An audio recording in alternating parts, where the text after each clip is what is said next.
I've been fortunate enough over several years to be able to get a lot of high quality training from a lot of experienced individuals who have been there and done that. And there's one great inconsistency, and that is the theory on chambering your weapon. Do you slingshot it, or do you use your bolt release?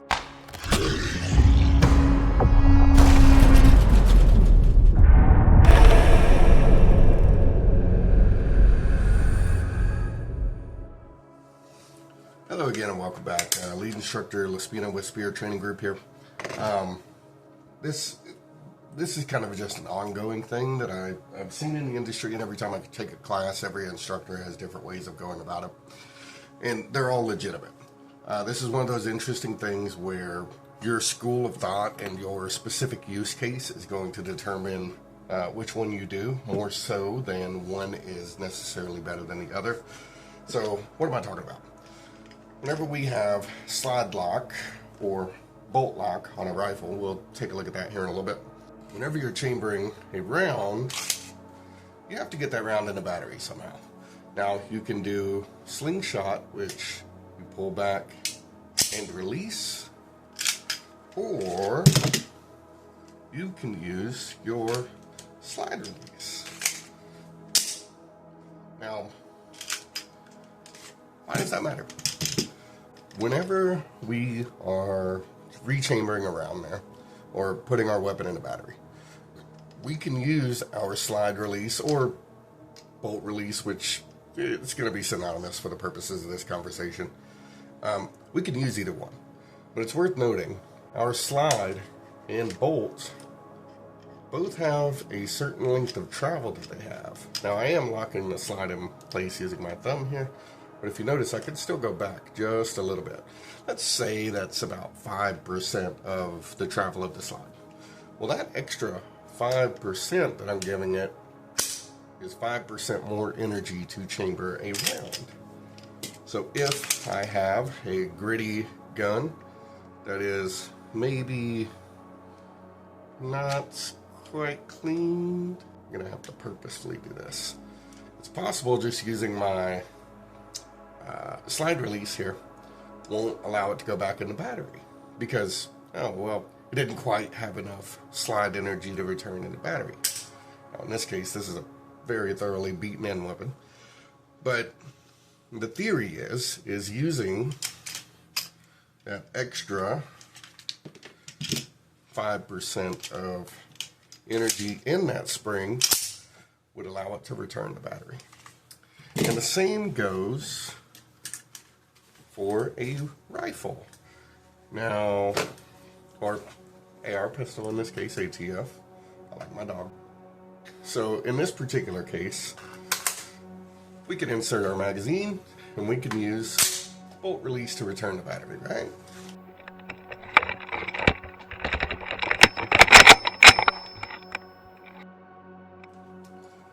Or we could do the equivalent to that in an AR of running our charging handle back, getting that 5% more spring energy, and then releasing. Both of them put the weapon back in the battery. So, now we know the why.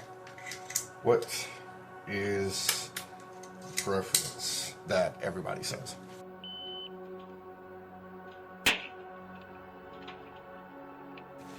Well, some instructors, law enforcement instructors or military instructors, they teach it as pulling.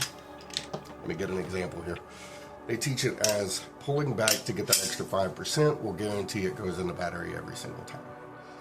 Whereas some other instructors teach it as using your slide release gets you back into the fight that much faster, therefore you can end the threat that much faster. There is a little bit of an interesting statistical data here that is important to note. The chances of reloading in a fight where the reload is circumstantial on your success or not, success or failure, is very low. Basically, how often are we in a fight for our lives we hit slide lock, and a fast reload is going to be the determining factor for saving our life. Statistically speaking, it's not a very high one. Even military or law enforcement does happen, but it's not very high. It's also significantly lower if you're a personal defender, just concealed carrying or defending your home. So, that doesn't really answer the question. Is speed or reliability more important? It's up to you. You are going to have to decide in your use case. So that brings me to the next thing. Which one do I prefer, and which do I teach in my classes and stuff? Well, depends. I will teach them both to you, but I will tell you to do that specific one for that specific platform going through the rest of the day. You're only going to play with which one at one point during the courses or during the instruction, and then I want you to do that from that point going forward in the rest of the course. That way we're getting iterations into it.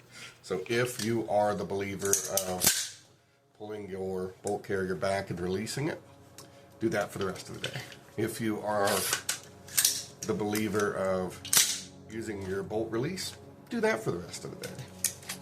In my opinion, whenever it comes to a rifle or AR pistol, it is more important for me to get my primary fighting weapon back up and ready to fight. Because if this fails, I have a pistol, right? That's the whole purpose of carrying a pistol altogether instead of just more ammo. So, if I have a pistol on me and I get my bolt lock and I need to reload this, I'm going to drop that mag, insert the new one, and I'm going to use my bolt release. Reason being, it's more important in that moment for me to get my primary fighting implements back into the fight as quickly as possible. Now, when it comes to pistol, this is not my primary fighting implement. That means if I'm using this, my main weapon is down. I need this to come back into operation. I can't afford for this to fail on me. So whenever I reload, I am going to slingshot in that particular method.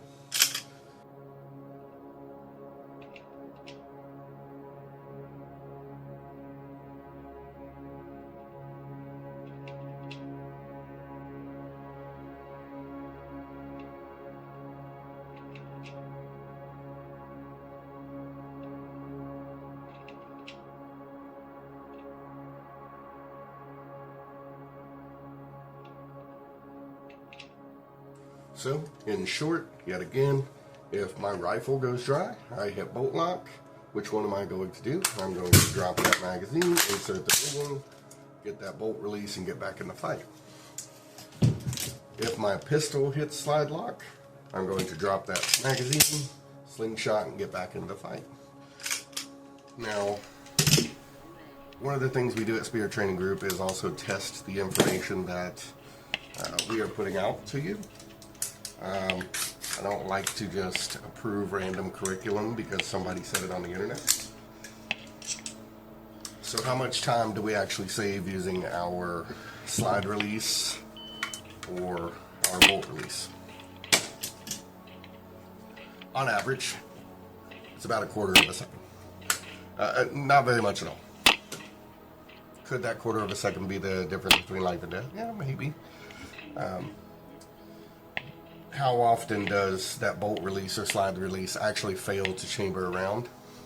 Not very often, but if you have very old magazines, like this particular one that I'm holding here, by the way, mark your magazines, keep track of which ones are failing.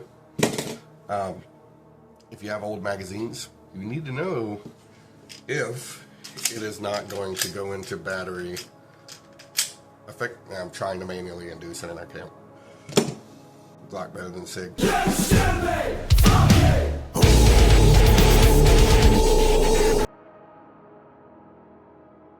Anyway, point being, whichever it is, just understand the pro and con of which one you are going to do.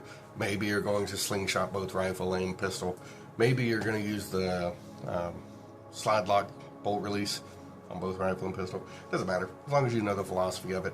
Whichever philosophy you do, train it. Do it time and time again. Make it your primary one. That's all I have for this one, and I'll catch you on the next one.